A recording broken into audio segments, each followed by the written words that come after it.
Welcome back to Revealing Biblical Truths.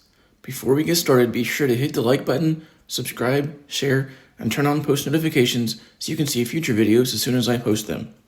In today's video, we will be going through the book of 1 Kings, chapters 21 through 22. In chapter 21, Naboth from Jezreel had a vineyard by King Ahab's palace, and Ahab said, "Give me your vineyard, and I will give you a better one, or pay money for it." And Naboth said, I can't give it to you. And Ahab was upset and laid in his bed and wouldn't eat. And his wife Jezebel came and asked why he was sad. He said, "Because Naboth wouldn't give me his vineyard." And she said she would get it for him.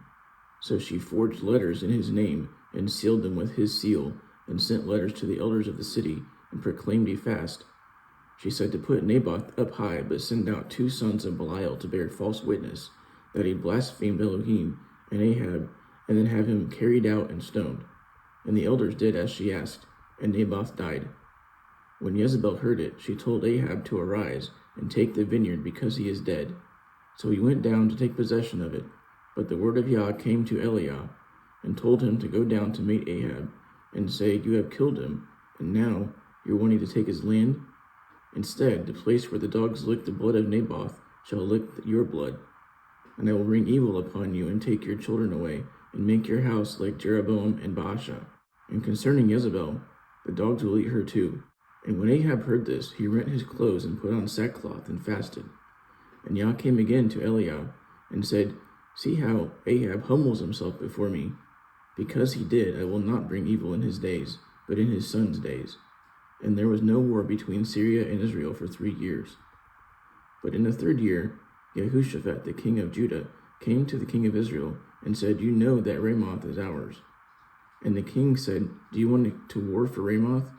And Jehoshaphat said, "Ask Yahuwah today." Then the king gathered 400 prophets and asked if he should go up, for Yah will deliver it to you. And Jehoshaphat asked if there was another prophet, or if there was a man named Micaiah the son of Imlah.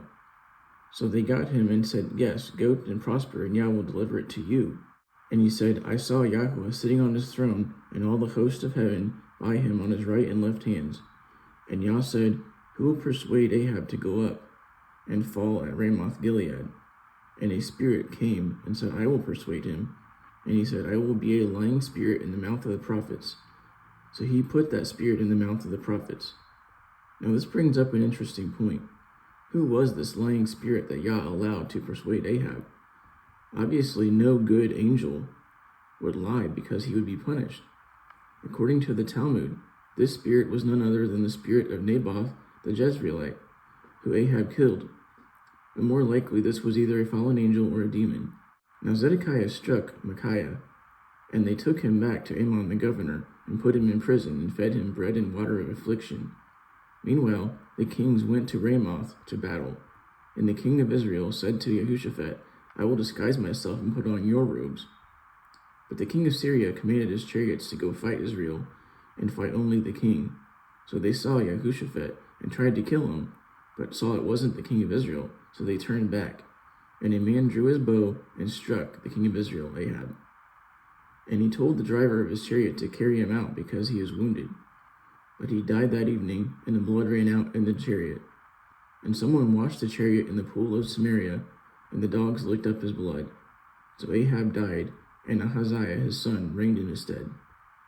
And Jehoshaphat reigned for 25 years, and walked in the ways of Asa his father, and did right in the eyes of Yahuwah. But the high places weren't taken away, and the people still offered sacrifices and incense. And Jehoshaphat died and was buried in the city of David, and Jehoram his son reigned in his stead. And Ahaziah son of Ahab did evil in the sight of Yah, and walked in the ways of his father and mother. And he served Baal, and worshipped him, and provoked Yahuwah Elohim to anger, like his father. And this ends the book of 1 Kings. Thank you for watching, and until next time, Shalom.